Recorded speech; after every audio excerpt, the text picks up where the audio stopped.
Forget there was this Mafia website this guy had, but it was one page, and it was just a continuous scroll. You're probably still scrolling today. Yeah, like an old GeoCities site or something. Exactly. Yeah. Exactly.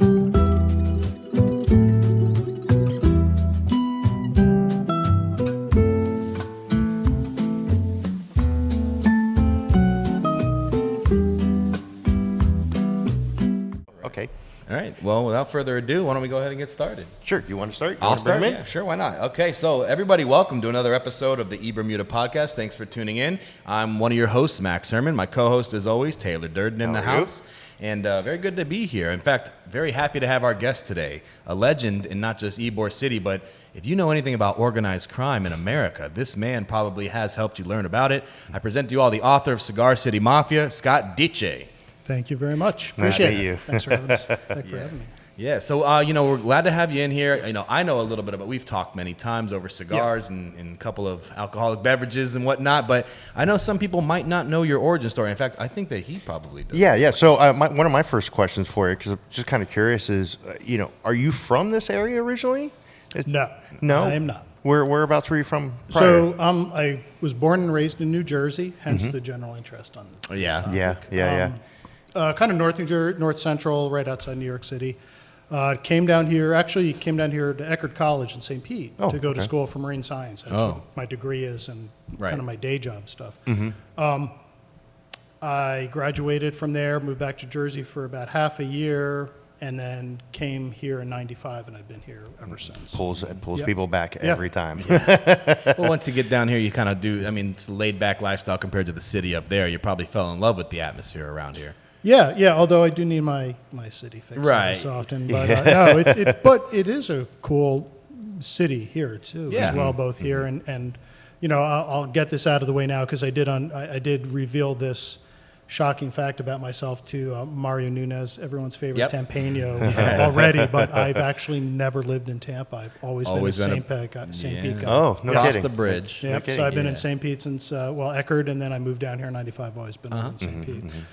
Well, I'm curious as to what brought you across the bridge to start investigating Ybor City and the organized crime. So maybe I'm 53, maybe like a lot of Gen Xers my age, Ybor City was the nightlife place. And St. Pete back then had nothing really. So we'd come here to Tracks or Masquerade, downtown at 911, the Castle, Parthenon, DNA, all those places. Yeah, you guys could just have a 20-minute conversation about this, honestly. So DNA, the early '80s night on Monday nights with DJ Rob Pittman. Yeah. Anyway, I don't want to get down. I worked at Castle when Rob was doing his Mondays at the Castle. Yeah, that's right, because he moved over. Yeah, like mid 2000s. Yeah. So anyway, I was down here a lot. Saw the architecture. Really didn't know much about the stuff. So really. What had happened was, take a step back in 1990 when I'm at Eckerd College, Goodfellas comes out in the movies. We're at Tyrone Mall, we see it there, and I'm like, oh, this is so cool. Now, I grew up, my mom was a big fan of mob movies. I grew up around a lot of that because we had the New York News. Right. So anyway, that kind of started after I saw Goodfellas. I read the book, started looking at other books, and it was just kind of a passing interest. When I moved back down here in '95, that's when the web started coming along. Started going online, and and I'll never forget, there was this Mafia website this guy had, but it was one page, and it was just a continuous scroll. You're probably still scrolling today. Like an old GeoCities site or something. Exactly. So anyway, I started interacting on their rudimentary forum there, and there was a guy from England of all places who was a mob historian. He said, "Hey, I see you live in the Tampa Bay area. What do you know about the Tampa Mafia?" And I'm like, "Not really much at all. Heard a name or two." So he sent me via airmail, I'll never forget this big packet of the Kefauver hearings from 1950 in downtown Tampa. Cool. So I'm reading these accounts of gambling and all this stuff going on in Tampa, gangland killings, and this is really interesting. So that it generally just kind of kicked it from just a casual to obsession level. Yeah. And then, somewhere maybe like 98-ish, I'm like, hey, you know what? Maybe I'll write a book about this. Nobody's ever really done it. There's mob lawyer Frank Regano's book, but that really didn't get into the history of a lot of stuff here. And then that was really fascinating. And, architecturally, it's interesting. The neighborhood's interesting. It has a cool vibe. There's a lot of different elements that go into that. Well, to back up a bit, for those that don't know the Kefauver hearings, because I know about it, of course, it was the Congressman Kefauver was trying to kind of make his name by shutting down the mob, right? But any details you want to share about that? Yeah, so Tennessee Senator Estes Kefauver started this. So it was actually called Organized Crime and Interstate Commerce.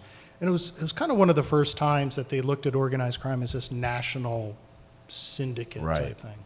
So he picked 14 of what they probably considered the most corrupt, mobbed-up cities, and of course Tampa made the list. So they were down here in December of 1950. And these hearings were real big. If you look up on newspapers.com, there's just weeks and weeks of coverage of the hearings. They're naming names.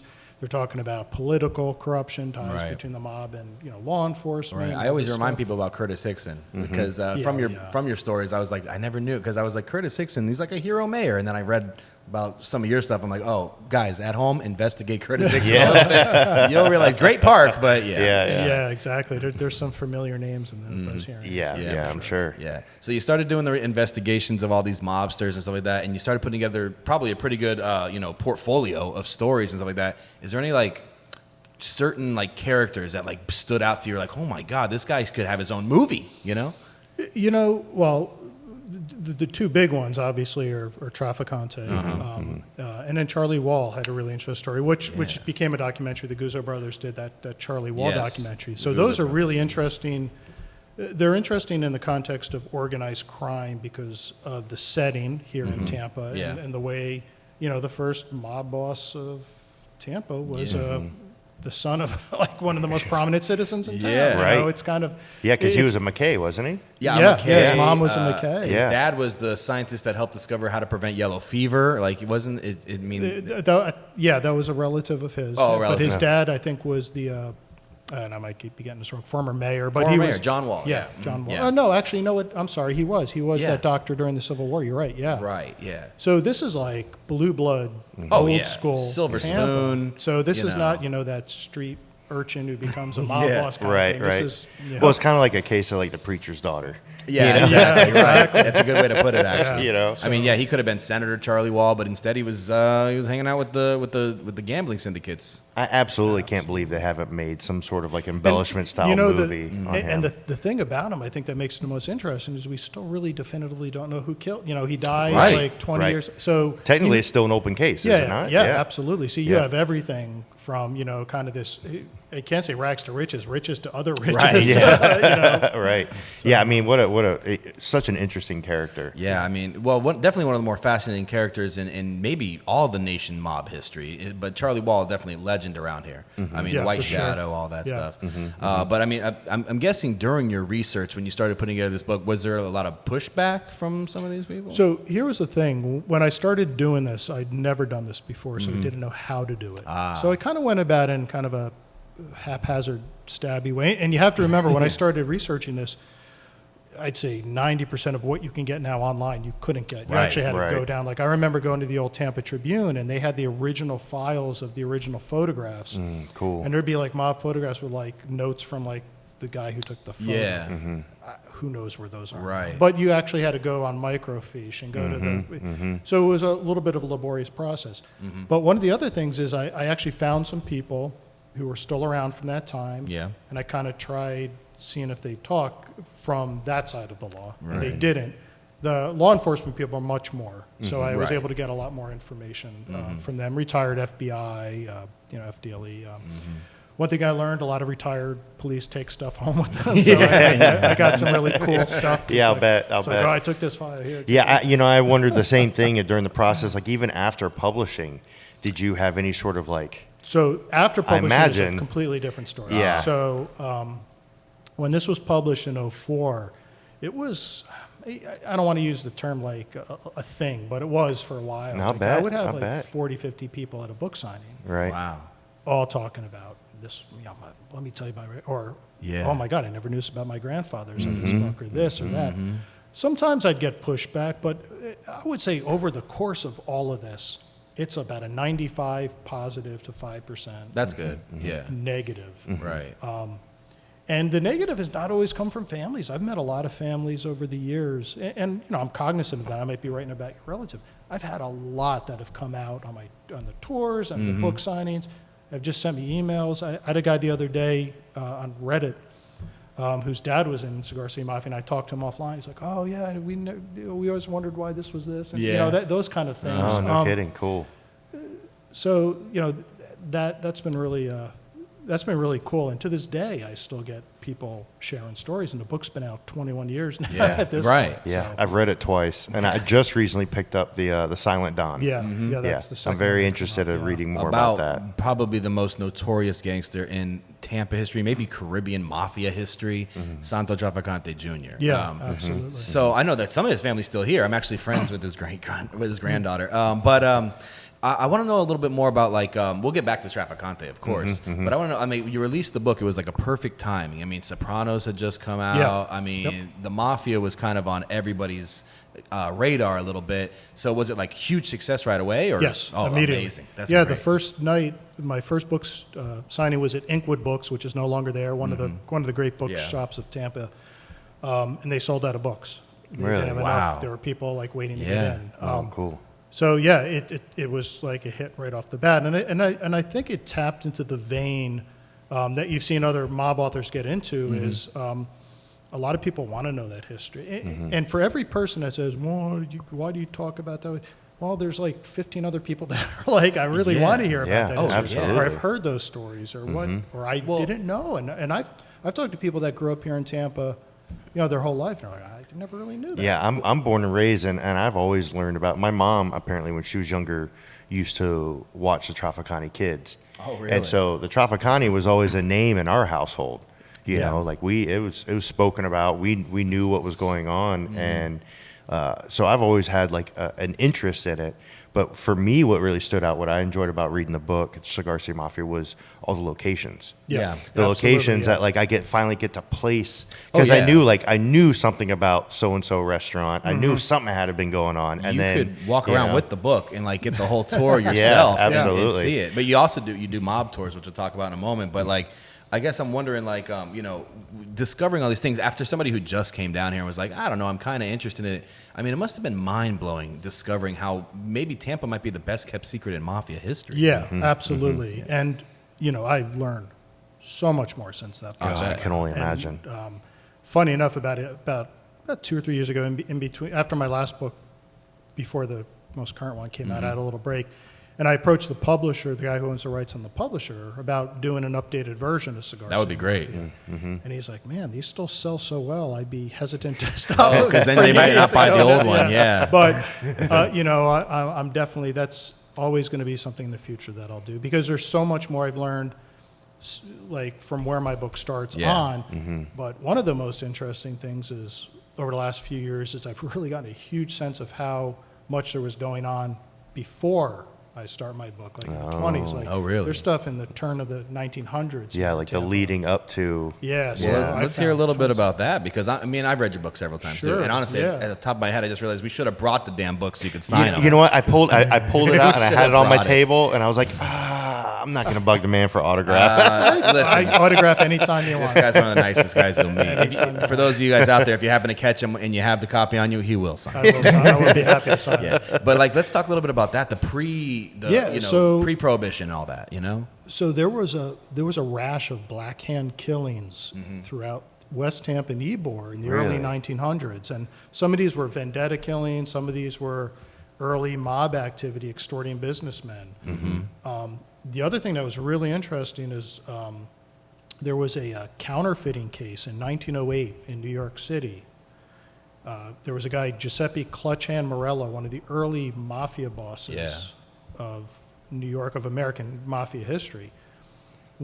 Two of the members of his group, one Vincent Giglio and Stephen China, were from Tampa. Really? And they went up to New York and were part of that. And there was familial relations between these guys. And, that's, 1908, that's really early for mafia activity. Oh, wow, that's crazy. That's early for Tampa. I mean, we had very been early for Tampa mafia. a city for what, 20 years at that point? Yeah, You know what I mean? So there was that stuff going on earlier. And then, of course, Prohibition kind of kicks it off for everybody. Oh, right? yeah. Oh, yeah. But one of the things in general, Mafia research, I think over the past decade, has been pushing the origins of the Mafia in the United States back to post-Civil War era. Wow. And I'll just throw this out because there's always been a very close connection between Tampa and New Orleans. That, people think of the Mafia in the United States, they think, oh, the oldest Mafia is New York City. It's not. It's New Orleans. Really? Had the first Mafia family I did in the not United know. States in the post-Civil War era. Really? Okay. So, No kidding. yeah. And were they Italians? Yes, Sicilians. There was kidding. a very early Sicilian immigrant community that predated the Sicilian immigration in Ybor, but there are relations between families in New Orleans and families in Tampa, Oh, too. yeah, I'm there was a sure. lot of cross migration. I mean, they're both really big port cities, Yeah. so I Gulf imagine. port cities, Yeah. And one of the things that you probably talk about with Ybor that's really fascinating is the ethnic mix Right. of the Deep South, Yes. the post-Civil War era. It's- Yeah. Way progressive compared to most southern exactly, towns. Yeah. So, and New Orleans is somewhat similar. Yeah. Very Catholic city in a very Yeah. the Deep South at Yeah. that time. So The other thing about Ybor, and you can correct me if I'm wrong on this, but didn't Mr. Ybor kind of open the can of worms when he sat down with the Board of Trade and was like, well, I want my own, I want it to be, alcohol should be legal here and gambling should be legal here because it was barred in Tampa, Florida, if I'm not mistaken. yeah, and the thing that people don't know is that Prohibition nationally starts in 1920. Florida actually enacted it a year earlier, so Florida was one of those states that kind of Yeah, it's a very Christian area, when you Yeah. think about other than Really? Ybor City, And in fact, that original Prohibition law is still on the books. There's just been amendments Yeah, post-Prohibition, but that's why there's still. I think there's one or two. I think Liberty County might be still a dry. There's That's like one or two bananas. dry counties. Yeah, still in it. my aunt and uncle at one point lived outside of what was it, Sugarloaf Mountain or whatever, the highest point, and whatever county they were in was a dry county, Yeah. and they had to go So out. that's remnants of that Prohibition era Yeah. laws that went out through. Yeah, I know. I mean, that kind of helped, I think, open the can of worms, like I said. Having a port right there and a railroad connected to it probably helps a little bit, too. I mean, Caribbean rum coming through this place during Prohibition. The Rum Runners, I believe, was the nickname, where the good old boys throw them in the back of the truck and head up north with all the rum, Yeah, and there was kind of this trade. So northern mobsters were driving down this way with Canadian whiskey and Scotch. It was coming into the northern ports. Right. I mean, I think And of then- Boardwalk Empire, of Yeah, course. exactly. And then rum now was coming from the Caribbean up that way. Yeah. What a wild time. Yeah. And you're driving all this. And they're not driving I-95. No, Dirt roads Dirt roads. with tires this big. what a wild time that had to have been in. I mean, now, when this kind of stuff was happening, what was a life like for just your average person living in a casita here? Yeah. Was And- that something that like how we live, because I live here in Ybor, and you kind of, your local, neighbors and all that. You kind of stay in your own little community, and you hear about what happens on 7th or whatever. You're like, it sucks, but it doesn't involve me. I'm not involved. Yeah, with it. a lot of this stuff, and you could speak to the everyday life of people, but I think if you're living just an everyday life and you're not looking for this kind of stuff, you probably knew what was going on, but you probably didn't concern Keep yourself your eyes with it. down, it wasn't out in the it wasn't out in the open as much. Yeah. Although I will say one of the interesting facets about Ybor during the Prohibition era is if you read a lot of the stuff going on, alcohol was still pretty out in the open here. And it wasn't really, there weren't these back doors where you had to give a password. It was kind of like you go to, the El Pasaje Cafe and you can get some drinks. You go to Las Novedades, you can get drinks. Right. That's That's what's so fascinating about it, too, because, I remember I took your tour before, and I think he signed up to take it soon. I did. October 4th, Saturday. Oh, I'm going to do. nice. I was Okay. hoping to get one before this, but not say anything. Yeah. And so then when you walked in, you're like, hey, wait a second. I want to say, I mean, literally, this guy's tour, you want to get information about certain spots in Ybor City. People I'm ask me excited. all the time. I mean, one of my number one questions I get, A, is what's up with the chickens? And B, where's the tunnels? Yeah. I'm like, look, there's a whole Mafia tour you can take if you want Yeah. to. But I remember you talking about the El Pasaje. Literally, you were like, Prohibition didn't exist here, Yeah, it was pretty wide open. And, to speak to the tunnels, are there tunnels in Ybor? Yes. Can you get into the ones in Ybor? To my knowledge, there are none that you can access that I know. Yeah. If you want to tell me Well, otherwise, I'd be happy to. Stay tuned. But I will say this. I've been to now 4 homes, private residences, 2 one on the Hillsborough River, one in VM Ybor. One, actually, the week before Milton hit, I went to one just north of downtown Tampa, all with Prohibition era, like pretty large cellars. That's what I have too. He has a under basement mine. in his house. Do you? Yeah, I do have one, and I'm at Cascaden Park. Well, that'll be 5 soon. Hopefully. Yeah. Check out. And mine's Seriously, yeah, check it out. absolutely. You can come by and come check it out. It's about 8 feet deep or so, all concrete. The house is supported by steel beams.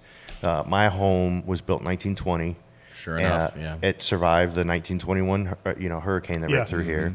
And the same family the Lopez family owned my home from 1920 till 2012. Wow. When they sold it very to the girl that I bought it from. She had the house for about 3 years before I bought it. Insane. Talk about legacy. Yeah. Yeah. Yeah, and actually, one of the houses I was at, the realtor hired me to do a history of the house. Oh, that's cool. Because he's like, we have this really interesting feature in the backyard. And it turns out it was built by an Ybor restaurateur, Phil Licata, one of the many Licatas. Yeah. He built it in 26. In 28, the house was raided, and cops found like 80 gallons of wine and all kinds of stuff. He was storing liquor for his restaurant here in Ybor, and he passed away a few years after that. This particular Phil Licata, I know that's like a John Licata's, Smith of, Yeah. But then what was interesting is this house, Jimmy Lamia, who was a major Mafia power, bought it in the 1940s and lived there. And it had No kidding. You wonder maybe what was going on. I would love. sure I he would kept the love to legacy. know more because there's only so much I can find online about my house. I did find another key feature why I bought my home is behind it, kind of off to the corner. It has a full detached workshop because I'm a mechanic. interesting. Yeah, so it's a big cinder block, like 16 by 34 workshop, and it apparently I found some business papers that it was apparently a hydraulic supply company through the 80s.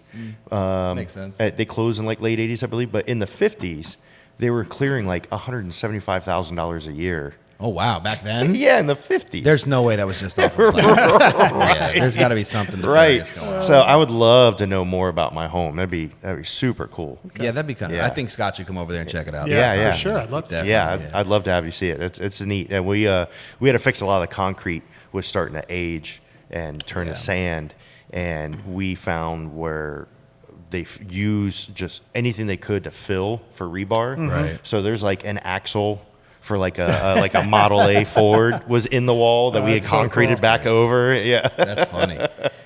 Like, and you know, buildings like that, which probably have some history to them, definitely stuff to be learnt. But we also have lost a few Mafia of course, when I talk about the Yellow Room or I'm sorry, what was it called? The Yellow House. Yellow House. Yeah, Yes. that's one of my favorites. I'm infatuated with that Yeah, building. the Matchstick Man and all that. I mean, if you could give us, because that one's gone. So a little info So the about Yellow it. House was owned. It was a bar in the 1950s and 60s. It was a major Mafia hangout. If you look at FBI surveillance reports, there's a ton All of over it. things on the Yellow House bar. And it was owned by Augustine Lazara. His nickname was Primo Lazara. He was a pretty significant figure in the Lazara's local big, Mafia. yeah. Very, I would say kind of lieutenant capo level. And that was kind of like the headquarters of a lot of guys. And the building sat vacant. It then ended up becoming like a seedy bar during the 80s. Yeah. And then sat vacant for years. And there was talk about maybe renovating it, making it a new Yellow House. Yeah. And then all of a sudden, there was a demo thing on it. Freaking But A. the week before it went, because I actually contacted the contractor. I'm like, hey, I want to grab a piece of because they had the original flooring, kind of similar to Yeah. the black Yeah, I remember seeing one section of it was still kind of left. So part of me is like, I don't know if they're going to honor this. So actually, the fence was down one day, interestingly. So I went in. So I have a I have a whole tile from the floor, and I grabbed a Nice. couple of yellow bricks. So That's pretty cool. Oh man, that's neat. Yeah. Now, wasn't someone prominent executed outside there, outside the Yellow House? Wasn't it like So there was across the street back. When it was a neighborhood, there were some casitas across the Right. street, and there was a gentleman. Oh my God, I'm totally Fernando Serrano, and he was kind of part of Charlie Wall's gambling Bolita operations. And there was a drive-by shooting, which was real common. That was one of the common kind of methods. shotguns, right? Drive-by shotgun slams. But the guy was a poor shot, and he actually missed Fernando and actually killed his wife, who was in the passenger seat next to him. Oh man. Yeah, it's one of the few times that like innocent bystanders get caught in the crossfire. And they actually arrested a couple guys who were two Mafia guys from Kansas City that were in town. Really? But no charges were ever filed. And, like most all, with the exception of very, very few, these killings were never solved. Yeah. That's crazy. Going back to the tunnels, when just the shell of the yellow house was there and they had the big steel girders, keeping it from falling down. I'd been infatuated with the Ybor tunnels since probably early 2000s, late 90s. Yeah. I had learned about them. And that was one of the places where I kind of traipsed around and just looking at, learning about the yellow house and stuff. And you could kind of see where the floor plan was a little bit still, where there's still some sections of floor where like you got your tile and whatnot. And I found what I believe to be like the office, which kind of seemed like it was somewhere around the middle of the building. And as you know, here in Ybor, everything's just like Florida sugar sand. Yeah. And there's this one square area that was like play sand. That like from like a big box store kind of play sand. Yeah. And so I came back with a shovel and started digging. And I made about 3 feet, 4 feet maybe, and it was play sand all the way down. I think it was filled up. Yeah. Probably. Yep. And it was like, oh, we should probably fill this. God, the mysteries that are all over this place are insane. Yeah. Like I said, the tunnels are obviously one of the biggest questions I get on my tours, but let's talk a little bit about that Bolita, if you don't mind. Yeah. So Bolita was a gambling game that was actually introduced to America through Ybor City. Right. Yeah, that's the thing. It came through us. Another thing that Miami takes credit for, but no. Cuban sandwich, Bolita. Seriously. Miami was a speck at that point. Right. When Bolita comes here in the late 1800s, it's basically a game of chance. Right. Comes from Spain. Kind of very similar to the early lottery. You have the Bolita set, you have the 100 balls, you go to a Bolita hall like the El Dorado that where the Hotel High is now. That was Charlie Wall's place, popular Bolita spot. Yeah, he was I the king didn't of know that. Bolita. Yeah, and they would call it throwing Bolita. So you'd bet on numbers. They'd get all the bets in. They would take the bag, put all the balls in a bag, and toss the bag in the crowd. Someone would grab it. Yeah. And that was how Bolita was defined. Sometime, and I can never really find. I've kind of narrowed it down to like the late 30s. Bolita then kind of morphs into a catch-all, basically just a catch-all phrase for any kind of number. Right. Yeah. Any kind of lottery. So Yeah. there's the traditional Bolita. There's a Bolita game called New York, which is a daily drawing. Okay. And they usually take the winning numbers for the last 2 numbers of the stock market for the day. Yeah. Cuba's a weekly drawing, so they take the last few numbers from the Cuban National Lottery that's drawn every Saturday. And, depending on where you played, 60 to 1 odds, 80 to 1 odds, Right. you can win some money. Yeah, it was a big deal here. Right. And, over the years, when I originally thought about, when I originally started talking about my tours or doing talks, I'd be like, oh, they would sell Bolita at like, the underground clubs. Right. And then I realized, no, they sold it everywhere. Oh, They sold it at the grocery I was going to say, I've had stores. people on my tour and say my grandma used to just go to the grocery store and buy Bolita numbers. They had some of the regular customers. They had door-to-door service. Wow. Crazy. What a time. Some police sold Bolita at the I'm cigar sure. factories. They had Bolita tables, so yeah. it became like really huge. Maybe one of my favorites a couple of years ago at a older woman on my tour. She said when I was a very little girl, it's probably in the 50s. Right. She said my grandmother would give me some money for the ice cream man. She would treat me to an ice cream cone, but then she would give me another piece of money with a paper slip, and she'd give that to the ice cream man. Yeah. Taking a Bolita. Get a vanilla scoop and put grandma's numbers in, please. But, people had this vision of Bolita being this thing like back in the 30s and 40s. Bolita was strong into the early 80s. Really existed until the Florida lottery. Which I assume that's pretty much where it came from, because it's almost it's almost the exact same thing. Yeah. And I talked to a number of Tampa Vice cops in the 70s, and there were huge Bolita rings still operating in Tampa at that time. Wow. I mean, underground, of course, but I mean, there had to be other little things too that were involved with Bolita. Like I know about the dream shops or something like that. Oh, the dream books. Dream books. Yeah. That's what So it was. used to go. Yes. In fact, they have one at Special Collections at USF. Cool. You can go into the grocery stores and you buy a dream book, and like if you dreamt of a ladder, you can look it up and give you a Bolita number to play. Like I dreamt of a horse, play 37. Yeah, exactly. Yeah. That's amazing. Yeah, so there's a few of those around, and recently, so ingrained. I saw some photos of surveillance shots from the 1950s from some Bolita raids from Hillsborough Sheriff's Department, and they took a book on one. It was the King Tut Dream Book, and it was Yeah, That's they pretty just great. had numbers Man, on talk it. about something that's so ingrained in an area. Oh, yeah. That you're buying these books from the grocery store. Yeah. That's fantastic. Bolita and yellow rice are like the two big things around Ybor Yeah. City. Now, I imagine so if this was like a scene in a movie, I picture it playing out. Yeah. That, somebody, local Yahoo that just came and played wins big, and they end up just like, nope, you're not getting it, and they shove them out the back door. If some guy came in and they were like, follow that guy home kind of thing. Like, do you ever find any sort of reports of anything where? They were pretty clean from what I read. Really? Because they didn't need to be dirty. Yeah. You were making so much Hand money. over fist. Hand over fist. Yeah. But like if this was a movie, that would definitely yeah. that poor Yeah. schmuck. The dramatic. But no. Right. If you're a bookie, one of the great stories about Havana, Cuba, when the mob started going down there, is there were some guys that were running crooked games, and they sent Meyer Lansky down to say, no, you run it straight because we still our odds are still fantastic. Well, and that's, You run it straight, and people come back and play. Yeah. To the story of Cuba too. I mean, Cuba was where they that was like Vegas before Vegas, right? I mean, It was Vegas around the same time. around the same time Yeah, as when Vegas was coming the up. tropical version of the desert. Yeah, so both, in the early 90s. In fact, some gaming guys like Ybor Clark from Vegas was working at the Hotel Nacional, running their casino, so there's a lot of interplay. But yeah, so Tampa really, for obvious cultural reasons, had very close ties to Havana. we used to have a ferry that Cuba. would go back and forth. There was to a ferry, Cuba. and you had incredible trade, between Havana and Port Tampa. Yeah. So when organized crime starts showing up on the island, the Tampa guys, for being such a small family compared to the big guys from New York, kind of had a pretty big seat at the table. Yeah. And there were a few reasons for that. I always say, the Tampa mob, Santo Trafficante, especially in the 50s, was able to gain that prominence in Cuba for a few reasons, but one of them was cultural. He grew up around a lot of Cuban guys. Right. He spoke some Spanish. He understood, the culture. Right. Meyer Lansky from the Lower East Side of New York, not so, not so The much. Jewish guy from New York. Yeah, the guys from Pittsburgh, not so much. Right. So he was able to kind of leverage that to.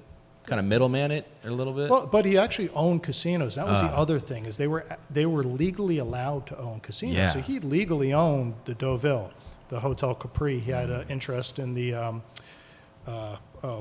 Hilton there, the Habana Hilton. Wow. Cool. So they kind of saw this as their quasi-legitimate. Yeah. And then of course the Castro thing and Right. all that. Kennedy, happened. I think the CIA. embargo. Yeah. CIA, yeah. It got a little messy there in the 60s. It got a little messy. So But it was a gold mine in the 50s for them. I mean, literally, I've seen postcards where it's like, hey, if you're coming to USA, first stop in Cuba. Yeah. See our beaches, see our women, see our entertainers, and don't forget the casinos kind of thing. yeah. So the entertainment, both the upscale and the low scale. You're right. Behind closed doors entertainment, Yeah. naturally. And now Charlie Wall, he was really involved with Bolita too, was he not? Was Yeah, that so- that his thing? King of Bolita. Yeah, Yeah. he owned a lot of Bolita shops. He had a couple things going for him. He owned the El Dorado in Ybor, which is probably the biggest place. His chief lieutenants, Tito Rubio and Eddie Rivera. I'm drawing a blank on the. Anyway, Yeah. Tito and Eddie. They owned like one of the other big Bolita guys. And the other thing is because Charlie Wall had his family connections with kind of the influential Yeah, with the elite city of Tampa. Yeah. he was able to get some cops on his payroll. Right. So if you were suddenly getting big over here and you're his competitor, you'd be like, hey, Yeah. go bust him. You can show off for the newspaper. Right, yeah. God, so there smart. there are stories of Charlie Wall paying off police to raid his Yeah.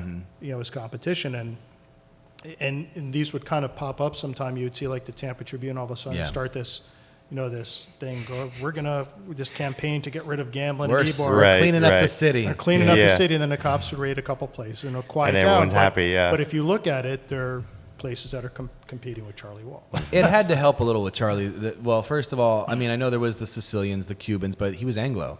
Like, he kind of was like, I fit in at the table with all the congressmen. and the, Exactly, you know, that was a big thing. And Eddie Varela was his other. Eddie Varela, Tito yeah. Rubio and Eddie Varela Yeah. were his two of his top guys. So how did it all end for Charlie? So, through the 1930s, there's this kind of war for control of the rackets. And there's probably different factions in there, but at the base level, it's the Mafia versus Charlie Wall and his guys. Gotcha. Charlie Wall is a victim of 3 assassination attempts during the 30s, all unsuccessful. He kind of gains this reputation as being invincible. But both his 2 top guys, Eddie Varela, Tito Rubio, gets shot and killed. One of his other chief guys, George Zarate, gets shot. He leaves town. And then Charlie's in a little bit of a weakened position. But in October 1940, the head of the Mafia locally, Ignacio Antinori, is shot and killed outside Tampa, kind of between Tampa and Brandon area. And there's kind of a power vacuum because Charlie's a little weak, head of the Mafia's dead, and into that power vacuum steps Santo Trafficante Sr., the Santo Jr.'s father. He kind of, and Charlie Wall testifies to this years later, he just kind of pushes him aside. Right. And I've heard this, and this is something I didn't have in the book that I found later on, is kind of like a little bit more of that story, is that Santo basically said to Charlie, hey, as long as I'm alive, nothing will happen to you as long as you stay. Yeah, just stay out of the way. Yeah. But for whatever reason, there's a variety of reasons, Charlie, he left town for a little while, he came back, tried to get back in the rackets, was kind of pushed aside, started kind of needling the wise guys. I talked to, he's the late Ellis Clifton. He was a very decorated vice cop here in Tampa. And I remember him telling me he would go to bars, like mob-run bars, and Charlie would be getting drunk and just bad-mouthing like the Italians. Big mouth. Because he had this order of protection. Right. So, by the early 1950s, Charlie's older. He's, long out of his glory days. But Santo Trafficante Jr. dies in August of 54. Or Senior dies. Senior dies, excuse me, in August of 54.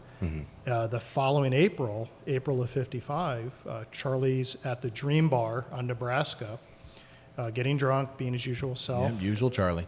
Nick Scaglione, local wise guy, drives Charlie home. And 3 days later, Charlie's wife comes home. She's out of town visiting her sister up in Claremont. Opens the front door of their house, goes to their back bedroom, finds Charlie with his throat cut and his head bashed in. And to this day, still an unsolved murder. Ellis was sure he knew who did it, that it was a mob hit. But there were all kinds of theories. Charlie's wife was even a suspect. Oh, for wow. a while. Unless she happened to leave town. Exactly. Right. Yeah, it was a little, Could also been like, hey, you should leave town this weekend. Yeah, it could be. Now, and I've heard various reports too of the crime scene, quote unquote, of when they found him. Some say that he was just split ear to ear, head bashed in, kind of deal. Other people I've read and heard that there's bird seed sprinkled everywhere. Is there any Yeah, so the bird seed was used to fill like police blackjacks and billy clubs. Back in the day. I got you. You could even people that had club or like canes, they'd walk with bird seed. I got you. So they hit him in the head probably first. Probably cracked it open. Yeah, that's where the bird seed spilled. I got you. And then they cut his throat. Wow. And I had the chance a few years ago, right around COVID time, to read the original murder file. Right, I remember you sent it to me, which I is sent kind you of cool. pieces of it. I was able to that. take some photos of it. Wow, And, how exciting. Yeah, so anyway, so that kind of ended Charlie's reign. Yeah, he was kind of already out of the picture. But. I mean, to be honest with you, I told you this before, but on my downtown tour, I toured his grandson or great-grandson.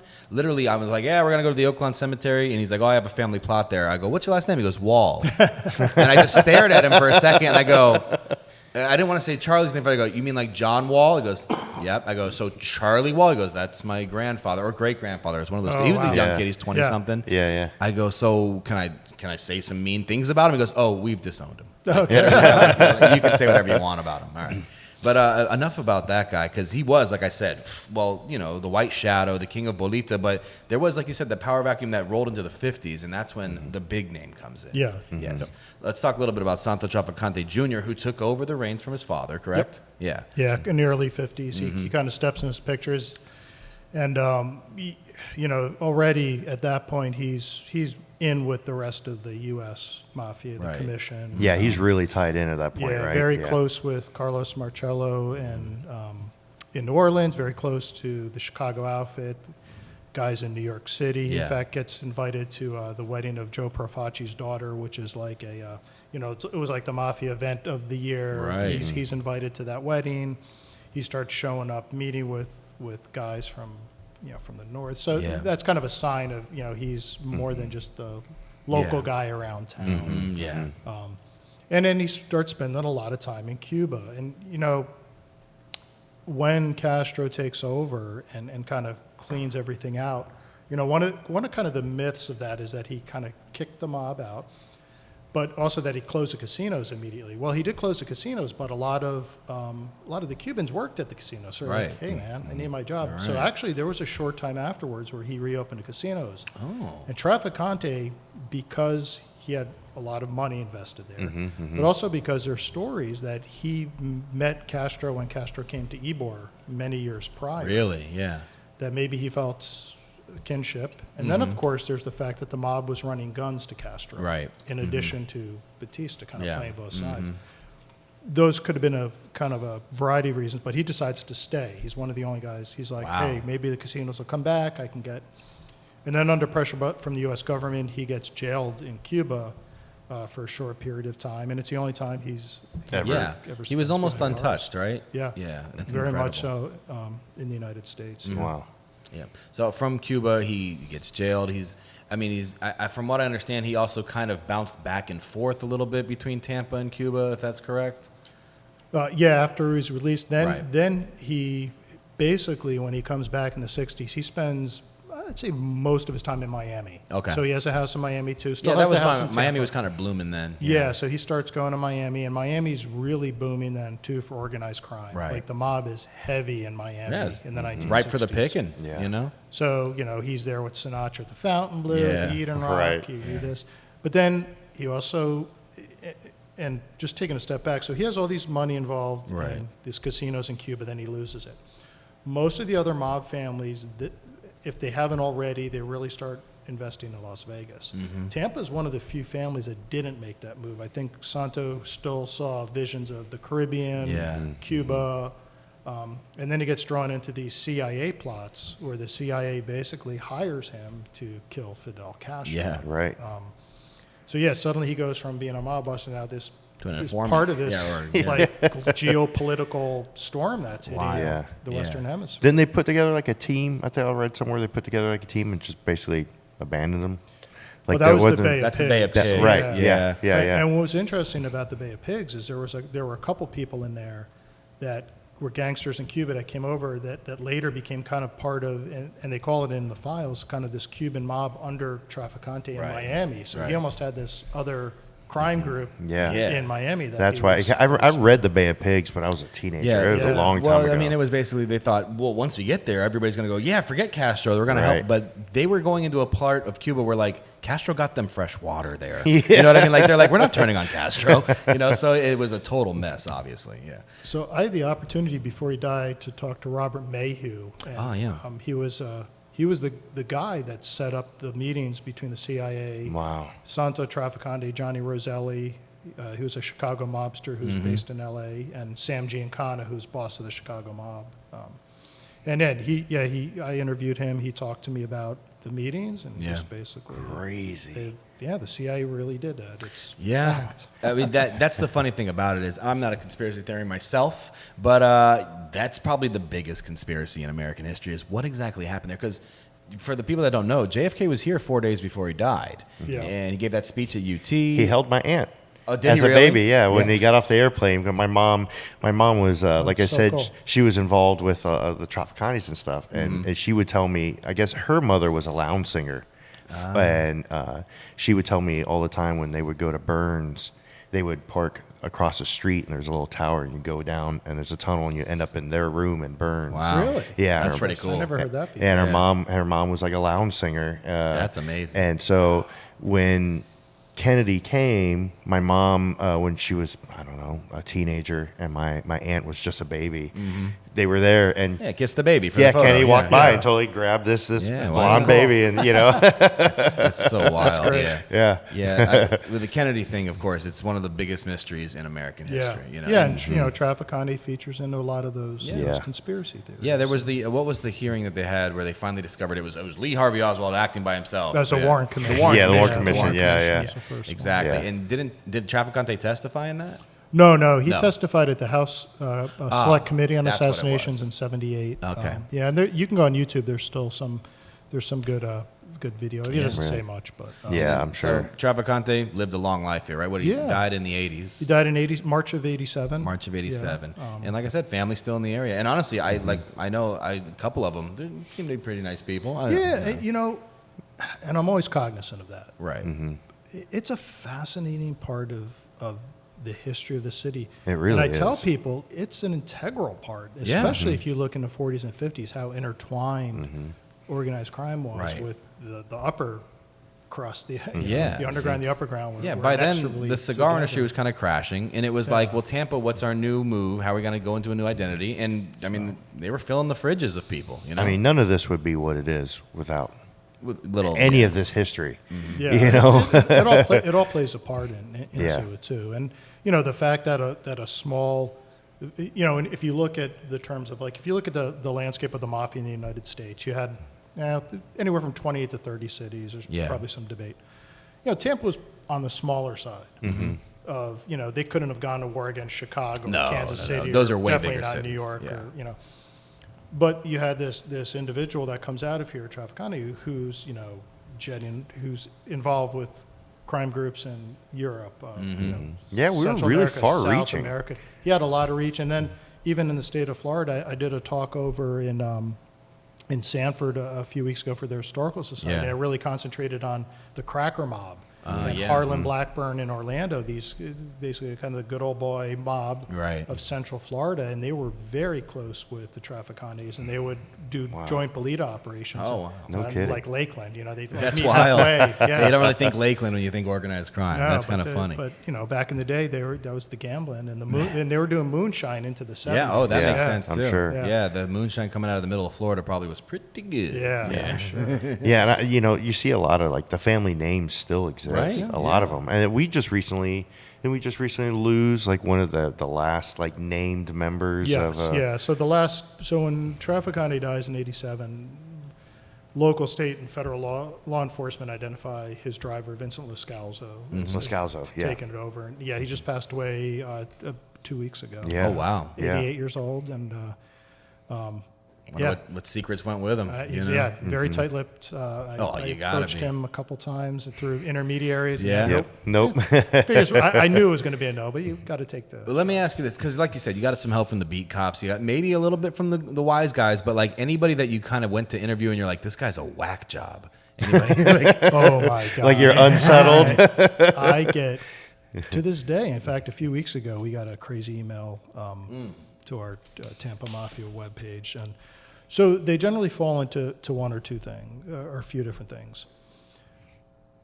There is a contingent over the years that feel they should report current crime to me.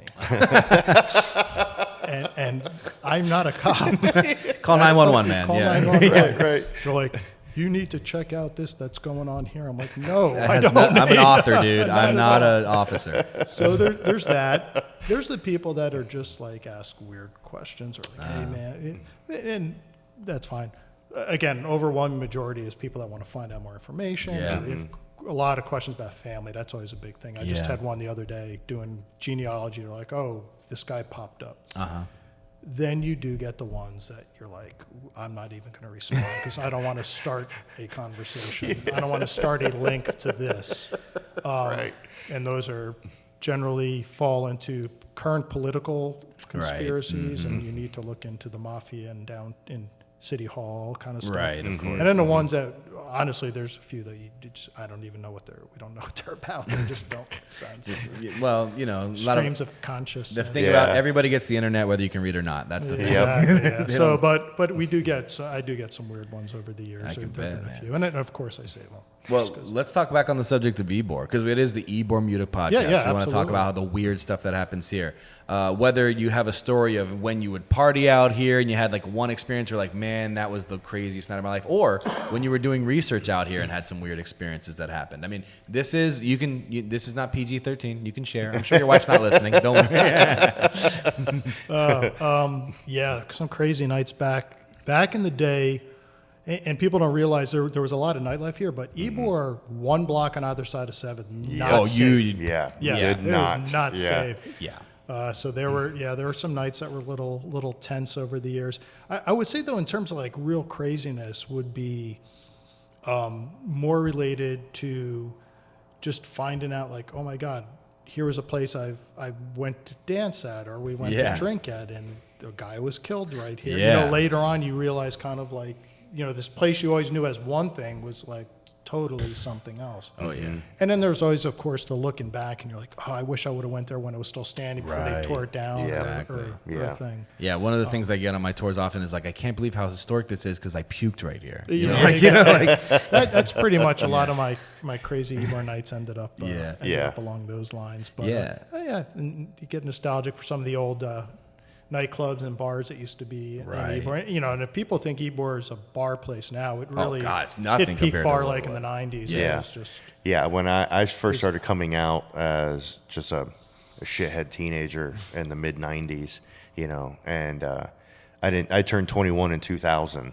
And so I had my first beer at Pleasure Dome. Pleasure Dome. I remember Pleasure Dome. I always wanted to go to Trax as a teenager, but nobody would ever go with me Trax because was great. I really wanted to go, but all my friends were like, oh, it's a gay bar, we're not going to go. I'm like, man, this place sounds awesome. Yeah. Some of the I best wanna go bars to Trax, are gay right. bars, hetero or not, Right. It's like you have the most fun there.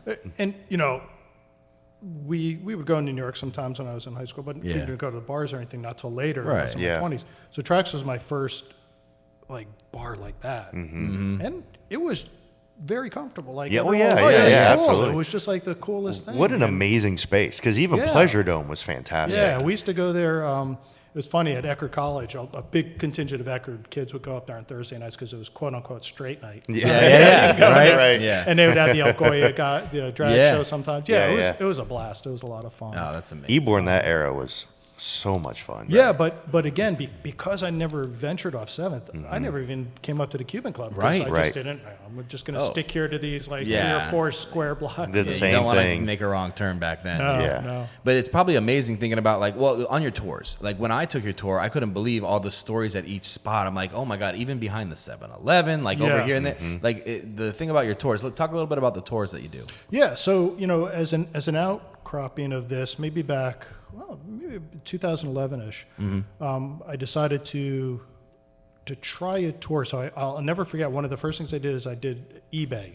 I'm like, I wonder if someone will do a tour of, and I got a few, and I kind of got my sea legs. Now that's wild. eBay was how you sold your tours. That's crazy. Initially. That's great. And then I hooked up with Lisa Figueiredo, who was publishing Cigar City Magazine at the time, who's since become I've gotten tons of information from that. Cigar City Magazine. Yeah, she's fantastic. She's become my consigliere. Yeah, there you business go. consigliere over the years, close friend. And she's like, hey, let's join up and kind of solidify this thing a little bit more. So that took a couple of years to kind of get it to where it is now. So we have Tampa Mafia tours. And actually things have changed over the last year. Is now not only do we do a walking tour of strictly Ybor, but now we do a trolley tour. Saw that. Which goes around kind of West Tampa and Tampa Heights and Ybor. And then also this fall, we're also going to be doing a St. Pete tour. Oh, really? A trolley tour. I got to jump on that. Yeah. That's cool. pretty cool. So St. Pete, you can't do it. There's no place to do a walking tour like Ybor. And that's another thing is, I'm so fortunate. You can, I have like 3, and you made 2 for your tours. I have like 3 or 4 routes, Right. Depending on foot traffic, etc. But there's so much stuff here. Oh, yeah. Like it's a mile loop, and I can get a dozen spots where there was. You could make it a 5-hour tour. Exactly. Any both of you guys. Absolutely. I've sure. realized over the years about 90 minutes is a person's attention span. So Yeah, like that's 90 what 90 minutes ours, to 2 hours. That's what ours is, right in Yeah. that pocket. Right, And, you tell the corny jokes, get them kind of lightened up and everything. It's Yeah. kind Make of- them laugh a little bit. Yeah. But the other thing I found, and maybe you found this too, because I really started asking this, is I thought it would be mostly transplants. I do get a lot of people that grew up here. Locals. Lots of locals. And I get a lot of people that are, I guess almost every tour, they're like, I haven't been down to Ybor in so long. Right. I never come down to Ybor, but I come down for this. So It's a cool excuse to come down. people come down. They always, they have dinner. Almost every tour, hey, we're going to go have dinner at the Columbia or whatever. So, I think it's, I think people like that thing, whether it's your ghost tour, Yeah, it's the a Mafia venture, tour. you know. Yeah, it's something to do and see a different part of part of a place that maybe they drive through or think they know. But that's what I always tell people is like it's 90 minutes to 2 hours. It's not going to take over your whole day or night. Right. You know, you're gonna so plan around it. They ask me what restaurant should I go to, where should I have a cigar. You know, exactly. And that's how you end up going. Man, I spent 5 hours in Ybor and it was such a great evening. You know. Yeah. So any projects you're working on now? So my last couple Mafia books. I read the Harlem one, which was pretty good. Thank you. I've moved back up north. Jersey, New York. One of the interesting things about Mafia authors is we all kind of know each other. And we all have our territories. Yeah, so it's almost like the Mafia. So, like, I'm not going to write about Detroit because my buddy Scott Bernstein writes about Detroit. I'm not going to write about Philadelphia because that's George Anastasia's, you know. So nobody had Jersey, so I wrote Nobody claimed Jersey. That's Jersey wild. book Seemed like few a years first-round ago, draft and pick. then Right? I have a book coming out in March about Jerry Katina, who is a mob boss out of Jersey who cool. had really wide reach in organized crime and legitimate business world. So one of the things I look for are stories that haven't been told yet. And Florida-based, there's two big ones. One is an update of Cigar City Mafia, really fleshing out a lot more stories and stuff in there. And another one is, I don't think there's really been a good comprehensive history of the rise of organized crime in South Florida, like Miami in the 40s, 50s. I mean, I want to take a couple minutes to kind of talk about that because, well, Miami itself didn't really start to bloom until like the 40s, 50s, right? and you know, from a Mafia perspective, you know, Trafficante had Tampa, Central Florida. Yeah. Miami was deemed early on an open city. Yeah. That meant any mobsters could come from around the country there.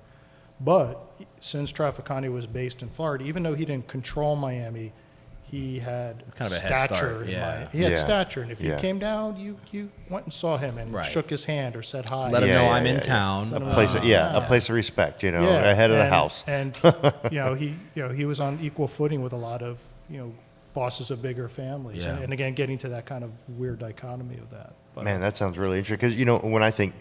I'm sure with most people, when you think Miami, you think like 60s through the 80s. Cocaine Cowboys. That whole era of Miami when it really exploded. That's a great era, too. I like that. It's a fun aesthetic Yes, era. yeah, for sure. Clothes, But I music. I love logistics. I love the background of things. I love seeing behind the scenes. I mean, I love precursors, things that lead up to. I think are really Miami. But like that's the thing about when people are talking about stuff like where did this originate, where did that originate? They always go, oh, it was Miami because Miami was a boomtown. I'm like, dude. For the Cuban sandwich, the Columbia has it on their menu. When Miami, look at the census, they had like 50 people down there. Yeah. But Miami exploded though. I mean, literally, it was like trying to stuff something into a small container and it just popped. Yeah, and I think that's one of the reasons why Trafficante couldn't hold Tampa and Miami at the same time. Yeah, exactly. They just didn't have the size of the strength to do both. So and obviously, I mean, if I was somebody who's an investor, I'd be like, "There's plenty to do down there that nobody's doing." This one's already kind of peaked, kind of plateaued. So let's go down there and blow it up. You know. Yeah. Now going back to family names that we still see, were the Capitanos, were they ever part of any sort of family type business I or never dealings? came across their name in any stuff. Yeah, because I know that family's been active here for a long time. So maybe the closest tie, and it's not even a tie, more of just business relationship, was Jimmy Lamia, who was a major mob figure. He was killed in June of 1950. Down near the port, was involved in the oil industry, which the Capitanos were. But no, their name never showed up. No kidding. Yeah. I always get asked, like, there's like a dozen different names. Yeah. That they're like, they must be in there. I'm like, I've always wondered because I know they've always been. investors, I mean, they still own buildings here. Radiant Oil was huge. Yeah. With, that was Nick Capitano, I believe. Yeah. And that was, it was a huge industry. So you could take that money and start buying some fancy buildings. Like they owned the El Pasaje for many years. I ran a business here for a little bit with a partner, and our building was a Capitano owned building. So I think they're also involved in Hotel Haya. Like, the Capitanos, they're a staple of this town. Oh, yeah, absolutely. Yeah, for sure. But like I said, it's one of those things where you see the names and you just wonder, like, I wonder, like, how, because I know they were longevity. Huge, you figure, like, huge how to get that family. longevity. I get asked about the Columbia lot. Were they? And I'm sure. I'm sure there had to be some backdoor dealings or something. Oh, so I always say if you look at FBI surveillance reports in the 60s, they spent a lot of time at the Columbia. It was just a Not just for hangout. the salad. It was right? a salad, yeah. It was a dancers. hangout. It was a place to meet. Yeah. There's this great FBI surveillance report from, I think it was, I forget the exact year. Anyway, late 60s, early 70s, there was one of the bosses of the Buffalo Mafia. The FBI, trace him. He flies down to Tampa. First place he goes to the Columbia restaurant Right. to meet Trafficante. Wow. So it was just kind of a It's hangout yeah. place to do. It's like so the there- meeting spot. Yeah, so there was never any involvement with the families or anything like that. It was just this is where they would meet, and they weren't bothered. Speaking of meeting spots, the Tropicana. Which is long gone thanks to COVID, unfortunately. But I mean, it was a place where not just mafiosos would eat, but I mean, like Roland Montega had a spot there. Let's talk a little bit about that place. Yeah, so the original, which was located catty corner to Right. the original building, was owned by the original Tropicana was owned by Frank Ippolito. He was kind of a lower level figure in Bolita, in illegal gambling, involved in Cuba. He became kind of like a known, low level wise guy, Right. bookie type around town. He's on the payroll kind of thing. Yeah, and he owned the original La Tropicana before he sold it. Okay. And then, they moved it to the current Yeah, which is location. where like the Barrio place is, the taco place now. But yeah, no, I mean, from what I understand, like Trafficante had a table there. Like nobody could sit at that table. Is that true? The only table I know of is Montega's, table, Yeah. but there are reports, again, surveillance reports. Right. He was there. Right, quite often. Yeah. That's so cool to read all that stuff. know. That's Yeah. amazing. Yeah. No, this guy's a wealth of knowledge. If you ever have a question about that, Right. West Tampa Sandwich Shop, a couple mentions yeah. there. Oh, really? Las Novedades. Las Novedades, of course. Yeah. Yeah. Well, all these little spots probably, I mean, naturally they're part of the community, but can you imagine being like just a regular old cigar worker? You're gobbling up a Cuban sandwich. And you're like, oh, let me just keep my eyes down as these guys walk in, Yeah. you know? A couple of the 4th of July Cafe in West Tampa. Well, Malio's too, the original one, right? Malio's Yeah. big time Yeah. hangout for the guys, the original Malio's. There's one other place I was thinking of. It'll come to me. Yeah. But, there are a number of the restaurants around here were. Donatello's was a big one too, wasn't it? Yeah, Donatello's. They still hand out the rose to every woman that walks in the Yeah. door, man. Yeah. Some things never change. Man, I haven't eaten there in a long time. Yeah, we'll have to have a dinner there sometime. Yeah. But I mean, place. it's been about an hour. What do you think? Any other questions you have for our guy here? Man, I think I've exhausted him pretty good. Well, Scott, really, we appreciate you coming out Absolutely. this way. If you want to Absolutely, promote of course. anything, I mean, of course, you got the Yeah. books coming out. and The stuff. easiest thing is TampaMafia.com. There you we go. have all our tours, stuff up about Tampa Mafia. You can find my books, my personal page. It's all under one banner. And you got swag there TampaMafia.com. too, shirts and hats swag, and all that. Yeah. mugs. Yeah, I like the mugs. I saw the mugs. We have our tours starting in September, and we'll be doing those. Again. I'm excited for mine. Like I said, it's October 4th. I did Nice. the 3:00 one, I believe. So All right, I'm yeah. stoked. You're going to have a great time. Scott, Yeah. thanks so much, man. Yep. Really Thank you, man. I coming out appreciate this you way. so much. All right. Thank you. Well, everybody, thanks for listening to the Ybor Muta podcast. Again, anything to say before we get off, Taylor? No, I think I'm pretty good. All right. Well, thanks for tuning in. And don't forget to send us your emails about your crazy, creepy stories Yes, of yeah. Ybor Let's get City. some more stories in. That'd be great. YborMutaPodcast.com, right? Yep, All right. YborMutaPodcast.com. Thanks, guys. See you. Thank you.